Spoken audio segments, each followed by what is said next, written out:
Hi friend, welcome back to Google care. और friend, मैंने जैसे कि कुछ पिछले 2-3 वीडियो से बताया है कि मैं सोलर पैनल का इंस्टॉलेशन करवाया हूं, तो इसके बारे में मैं बहुत जानकारी अपने हाथ से देने का कोशिश कर रहा हूं। और हमारे साथ सनरूफ के अभिषेक सर हैं जो इसके बारे में बहुत सारा चीज़ जानकारी देंगे। तो ओवर टू अभिषेक सर।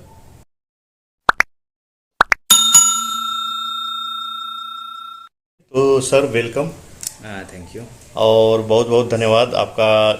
मतलब हार्टली सपोर्ट रहा हम लोग का जो प्रोजेक्ट था, मेरा ड्रीम प्रोजेक्ट था, उसको बनाने में। तो सर, यहाँ पे कुछ ऑप्शन है, जैसे मैं इनसे ही पहली बार सुन रहा हूँ कि सोलर प्लेट में भी ईएमआई का सिस्टम है। तो सर, इसके बारे में क्या कहना है? जी, एक्चुअली अभी हम लोग देख रहे थे कि सबसे बड़ा प्रॉब्लम ये आ रहा था कि लोग सोलर लगाना तो चाह रहे थे और उसके पीछे उनका पर्पस भी अच्छा था, पर प्रॉब्लम ये आ रहा था कि ये वन टाइम हैवी इन्वेस्टमेंट है और इसके कारण लोग इन्वेस्ट नहीं कर पा रहे थे। तो हमने इसके लिए थोड़ी मेहनत की और अभी कुछ बैंक्स हैं उनके साथ और कुछ फाइनेंशियल इंस्टीट्यूट हैं उनके साथ जो लोन प्रोवाइड करते हैं।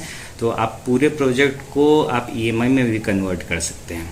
और मैं ये भी बताना चाहता हूँ कि ये सर का अगर आप एकेडमिक देखिएगा तो ये इंजीनियर हैं। और ऐसा है कि कोई भी अगर मान लीजिए टेक्निकल डिग्री है तो उनका थॉट प्रोसेस अलग हो जाता है। मतलब आपका अगर सोलर इंस्टॉलेशन हो रहा है तो उसमें भी ये टेक्निकल दिमाग लगा देते हैं, जैसे कि कौन सा फैब्रिकेशन का काम किस तरह से होना चाहिए, किधर कौन सा सपोर्ट होना चाहिए। तो एक टेक्निकल वाला बंदा ऑब्वियस है कि उनका सोच अलग रहेगा। तो सर, अपना थोड़ा बता सकते हैं कि कहाँ से टेक्निकल डिग्री क्या है, उसके बाद इसमें क्यों है? जी जी, मैंने पहले बीटेक करा है और कंप्यूटर साइंस से पंजाब से, और उसके बाद फिर मैंने वर्क किया है बहुत सारे एमएनसी हैं उनमें वर्क किया है। उसके बाद फिर जब हम यहाँ पे आए, यहाँ पे देखे कि ये प्रॉब्लम है और किसी के रिलेटिव में ही, हमारे रिलेटिव में ही एक प्रॉब्लम चल रहा था कि उनका जो स्ट्रक्चर था लगाए हुए थे और 2 महीने से काम नहीं कर रहा था। तो हमने वहाँ पे जाके देखा, छोटा सा प्रॉब्लम था पर यहाँ पे सर्विस उस तरीके की नहीं मिल रही थी। देन वी डिसाइडेड कि हाँ, यहाँ पे इस चीज़ की ज़रूरत है, यहाँ अवेयरनेस की ज़रूरत है। लोगों को रिन्यूएबल रिसोर्सेज के बारे में उतना पता नहीं है, या जानते भी हैं तो पूरा नहीं जानते हैं। तो हमारा जो कंपनी है उसका मेन मोटो यही है। अगर आप मेरे से बात करोगे तो हम आपको सेल करने का कोशिश नहीं करेंगे। We try to provide you information. अगर आपको सही इन्फॉर्मेशन मिल जाता है तो आप डेफिनेटली हमारे साथ लगाइएगा। सर, ये हम लोग का सौभाग्य है कि यहाँ पर एक टेक्निकल बंदा है, और ख़ास करके बिहार में जो ये सोलर पैनल का जो अवेयरनेस है उसको समझाने के लिए एक टेक्निकल बंदा हम लोग के साथ अवेलेबल है। सर, इसके साथ ही आप कुछ नेट मीटरिंग के बारे में बताना चाह रहे थे? हाँ, जैसे ये डॉक्यूमेंट है, ये सारा डॉक्यूमेंट है जो सरकार के साथ आपका एग्रीमेंट होता है, पावर परचेज एग्रीमेंट, तो वो भी हम अपने वर्क में ही इंक्लूड करके देते हैं। मतलब आपको कोई सरकारी ऑफिस जाना नहीं है, उसके लिए आपको दौड़ना नहीं पड़ता है। हम लोग क्या करते हैं कि वो सारा काम हम लोग खुद से करते हैं। इसमें आपका प्लेट का जो टेस्टेड होता है, आपका इन्वर्टर का टेस्टेड होता है, आपका सारा एग्रीमेंट होता है, इसमें एग्रीमेंट पेपर भी होगा, वो सारा हम लोग करते हैं और आपका नेट मीटरिंग का पूरा प्रोसेस हम लोग उसमें कंप्लीट कराते हैं। सर, एक नेट मीटरिंग तो जैसे एक जार्गन हुआ नेट मीटरिंग, लेकिन एज ए लेमैन, जैसे मैं गांव में रहता हूं, तो what is net metering? Net metering है क्या? इसमें क्या प्रोडक्शन का क्या कैलकुलेशन होता है? एक मतलब ब्रीफ, थोड़ा सा शॉर्टकट में उसको समझा सकते हैं क्या? जी, बहुत अच्छा सवाल है। देखिए, एक्चुअली नेट मीटरिंग किस लिए किया जाता है? आपने अपने छत पे एक पावर प्लांट लगाया है, अपना खुद का बिजली प्रोड्यूस करने का एक सिस्टम लगाया है, और वो सिस्टम आप सरकार के साथ कनेक्टेड है। तो अब सरकार को कैसे पता चलेगा कि आप उनके साथ कनेक्टेड है? और आपने जो सिस्टम लगाया है वो ऑन ग्रिड सिस्टम है, ठीक है, रूफटॉप ऑन ग्रिड सिस्टम। अब इसमें क्या होता है कि अगर आपका एनर्जी आपके ज़रूरत से ज़्यादा बन रहा है तो वो सरकार के पास कुछ टाइम के लिए रख जाता है, मतलब स्टोर हो जाता है, जिसको आप कभी भी यूज़ कर सकते हैं। तो उस प्रोसेस को कंटिन्यू करने के लिए हम आपका और सरकार का एक एग्रीमेंट कराते हैं, जिसमें आप फर्स्ट पार्टी रहेगा, सरकार सेकंड पार्टी रहेगा, और आप लोगों में एग्रीमेंट होगा कि अगर आपका एक्स्ट्रा बिजली जो बन रहा है वो सरकार अपने पास स्टोर रखेगा और जब आपको ज़रूरत पड़ेगा आप उनसे ले सकते हैं। ये सारा प्रोसेस ऑटोमेटिक होता है, इसमें आपको मैनुअली कुछ नहीं करना पड़ता है। आपके आपके जो मीटर से जो वहाँ पे जाता है, अगर रात में आप यूज़ करना चाहते हैं तो वही बिजली पहले आप यूज़ करिएगा। उससे ज़्यादा अगर आप यूज़ करते हैं तो आपको बिजली बिल लगता है। एक छोटा सा एग्जांपल के लिए हम बोले तो अगर आप एक दिन में 10 यूनिट बना रहे हैं अपने सोलर से और यूज़ कर रहे हैं सिर्फ 5 यूनिट 12 घंटे में, तो सूरज ढल गया। अब तो आपका प्रोडक्शन सूरज के कारण नहीं हो रहा है, पर वो जो 10 यूनिट में से 5 यूनिट बचा था जो आपने दिन में नहीं यूज़ किया, वो आपने सरकार को दे दिया। और पूरे 24 घंटे में अगर आपने 9 यूनिट यूज़ किया तो 1 यूनिट जो बचा हुआ है अगले दिन फॉरवर्ड हो जाएगा और आपका 9 यूनिट का ज़ीरो बिल आएगा। सर एक यहाँ पर वो बहुत बड़ा मिथ है हमारे यहाँ, जो अपने बिहार में मिथ है कि सोलर प्लेट मतलब समझते हैं कि वो बैटरी वाली कनेक्शन, और बैटरी का झंझट कौन ले। तो जैसे हम लोग अभी पटना में रह रहे हैं, तो पटना में यहाँ का वेदर के मुताबिक, यहाँ का प्रोडक्शन के मुताबिक बैटरी चाहिए नहीं चाहिए, इस पर थोड़ा सा आप बता सकते हैं क्या?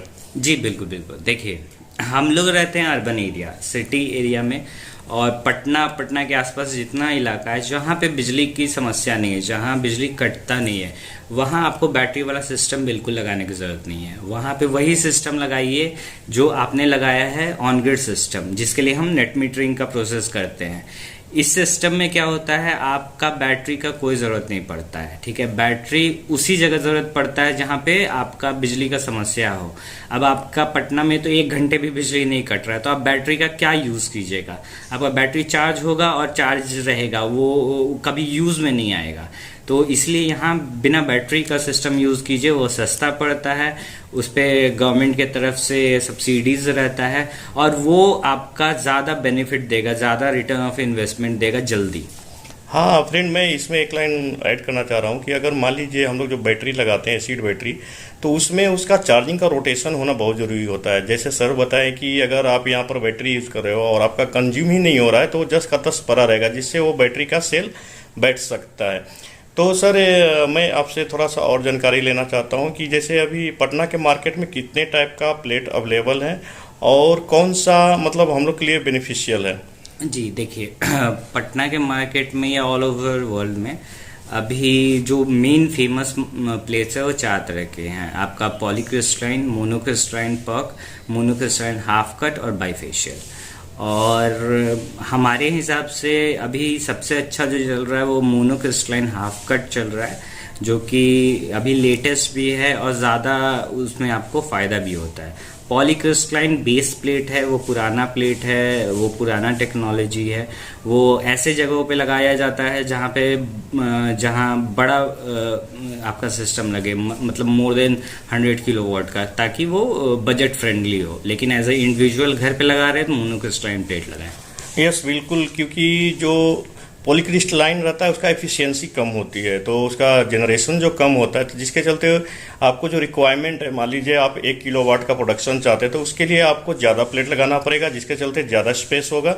तो आप पटना में अगर किसी का देखते हैं तो 900 स्क्वायर फीट, 1000 स्क्वायर फीट ऐसा उसका रूफ टॉप होता है, तो जिसमें भी कुछ अपना खाली रखना चाहते हैं तो हमें कम से कम स्पेस यूज करना है। तो अभी एक नया टेक्नोलॉजी हो रहा है बाइफेशियल का, लेकिन बाइफेशियल में प्रॉब्लम ये आती है कि उसको रिफ्लेक्शन होने की ज़रूरत होती है। आपका जो नीचे जो रूफ का सरफेस है उसको मतलब रेज पड़े तो रिफ्लेक्ट करे प्लेट पे, जो कि पॉसिबल नहीं होता है। उसके लिए थोड़ा सा स्पेस चाहिए, उस टाइप का आपका सरफेस होना चाहिए, जो कि पथरीली जगह में, जैसे जहाँ पे माउंटेन वगैरह जिस एरिया में होते हैं वहाँ पे रिफ्लेक्शन ज़्यादा होता है, तो जिसके लिए वहाँ पर बाइफेशियल बेनिफिशियल होता है। तो सर बहुत अच्छा ही बता रहे हैं कि यहाँ पर आपका मोनो हाफ कट बहुत ही बेस्ट प्लेट है, जो कि हम लोग अपना ऊपर इंस्टॉलेशन करवाए हैं।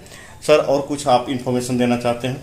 बस इन्फॉर्मेशन ये चाहते हैं कि आप आइए हमसे, हमारे वेबसाइट पे आइए, हमारा फ़ोन नंबर रहेगा, उन पर कॉल कीजिए और आप बेहिचक जो भी सवाल पूछना है पूछिए। हम हर तरीके के सवाल का आपका जवाब देंगे और आपको पूरा का पूरा इन्फॉर्मेशन दिया जाएगा। उसके बाद अगर आपका दिल करे इसके बाद आगे बढ़ने में, तो हम उसमें आपको हेल्प करेंगे।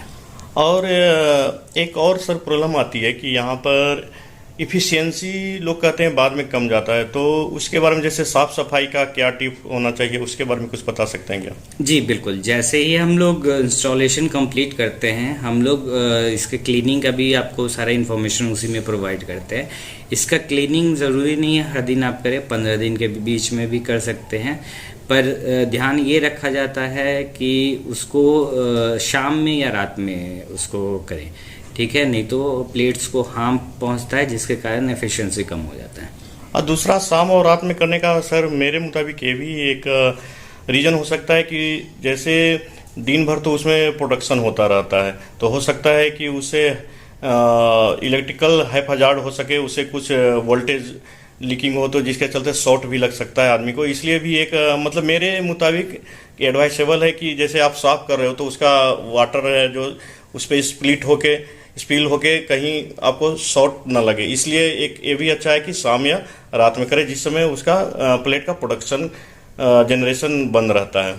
जी इसका हाँ, ये एक रीज़न हो सकता है, और एक और रीज़न है कि आपका दिन में जब धूप रहता है तो आपका जो प्लेट है वो वर्क कर रहा है, ठीक है, और आपने देखा होगा कि कभी भी गर्म चीज़ पे अगर आप तुरंत कुछ ठंडा डालते हैं तो वो क्रैक होने का चांसेस ज़्यादा है। इसको बोलते हैं एक्सपेंशन के कारण उसका क्रैक होता है, तो इसीलिए हम लोग करते हैं जब प्लेट ठंडा हो जाए तब आप उसको वॉश करें।